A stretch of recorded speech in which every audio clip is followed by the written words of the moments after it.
اسلام کا ایک حکم جو 3 احکامات پر مشتمل ہے، نمبر 1 کیا ہے؟ نمبر 1 یہ ہے جو کوئی بنجر زمین آباد کرے گا وہ اس کا مالک ہو جائے گا۔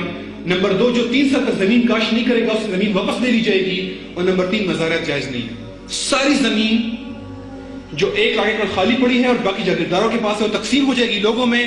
لوگوں کا روزگار کا مسئلہ، روٹی کا مسئلہ، آٹے کا مسئلہ، لوگوں کی جو غربت کا مسئلہ ایک جھٹکے سے حل ہو جائے گا۔ یہ ہے اسلام جو ایک جھٹکے سے آپ کے مسائل حل کر دیتا ہے۔ اس طرح ایک اور مسئلہ یہ ہے کہ میں دن رات محنت مزدوری کرتا ہوں اپنے بیوی بچوں کا پیٹ پالنے کے لیے، اور جب میں تنخواہ لینے کا وقت آتا ہے تو میری تنخواہ میں سے 30% تو ڈائریکٹ نہ چیک کٹ جاتا ہے ٹیکس کے لیے، ٹیکس کٹ جاتا ہے۔ اس کے بعد 70% میں گھر لاتا ہوں، اس میں سے جب میں کوئی راشن خریدتا ہوں اس میں سے 16% جی ایس ٹی کٹ جاتا ہے۔ اس کے بعد پارکنگ کی فیسیں الگ ہیں، جب پیٹرول خریدتا ہوں اس پر 35 روپے لیٹر ادھر سے کٹ جاتا ہے، جب میں بجلی کا بل دیتا ہوں اس کے اوپر سرچارج، ایڈیشنل سرچارج اور ود ہولڈنگ ٹیکس الگ کٹ جاتا ہے۔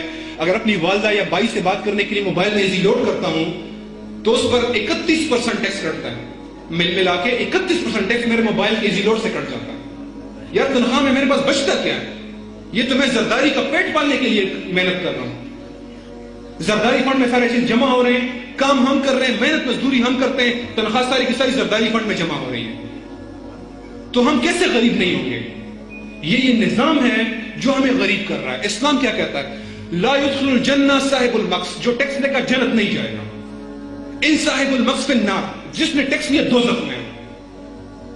نہ انکم ٹیکس ہے، نہ جنرل سیلز ٹیکس ہے، نہ ود ہولڈنگ ٹیکس ہے، نہ سرچارج ہے، نہ ایڈیشنل سرچارج ہے، نہ پارکنگ فیس ہے، نہ عدالت کی فیس ہے، نہ ٹول ٹیکس ہے۔ یہ کوئی ٹیکس اسلام میں نہیں ہے۔ 2.5% زکات دیں اور باقی مال آپ کا ہے، اس کو حلال طریقے سے کمائیں، 2.5% زکات دیں، اپنے بیوی بچوں کو کے ساتھ خوش و خرم رہیں۔ یہ اسلام کا مسئلہ حل کرتا ہے اس طرح سے آپ کے سامنے۔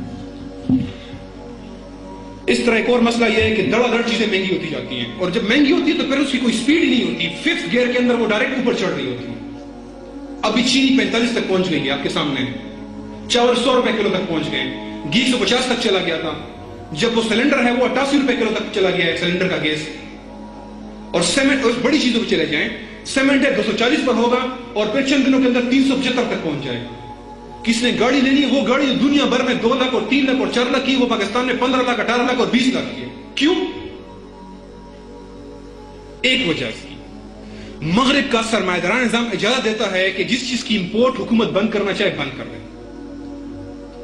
اسلام ایک حکم سے مسئلہ حل کر دیتا ہے، امپورٹ پر کوئی پابندی نہیں۔ خلافت کا شہری ہے، وہ جو چیز امپورٹ کرے گا اس کے اوپر نہ ایکسائز ہے، نہ کسٹم ہے، نہ کوئی بھی ڈیوٹی نہیں ہے اس کے اوپر۔ وہ لائے ملک میں، اب میں دیکھتا ہوں سیمنٹ والے مہنگا کرے نظر آ رہا ہے، چینی مہنگی کر کے دکھائے، دنیا میں 20 روپے کلو بک رہی ہے، ہم 45 کا بیچ رہے ہیں۔ کیوں؟ امپورٹ بند ہے۔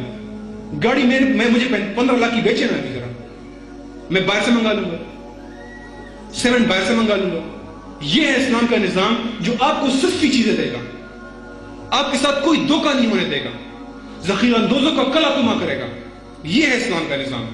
اسلام کا نظام، اب میں بالکل آخری حصے پہ، اسلام کا نظام غیر ملکی قرضوں کو یاد ہی نہیں دیتا۔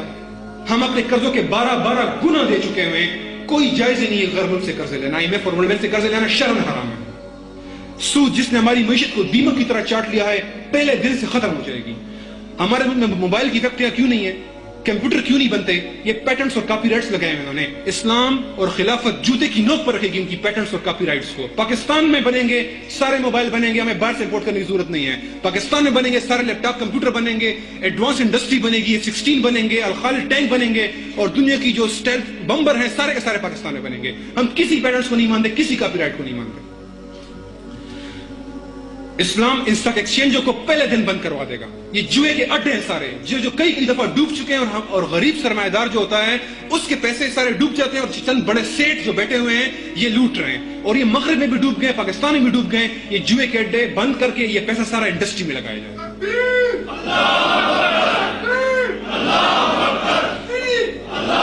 اور اگر کسی شخص اس کے باوجود اس کے پاس روزگار نہیں ہے، اس کے پاس پیسہ نہیں ہے، یا وہ اپنے گھر والوں کو نہیں کھلا سکتا، تو خلافت اور خلیفہ ڈائریکٹ ذمہ دار ہوگا۔ ہم خلیفہ کو گردن سے پکڑیں گے اگر کسی شخص کو خودکشی کی ضرورت پیش آئی۔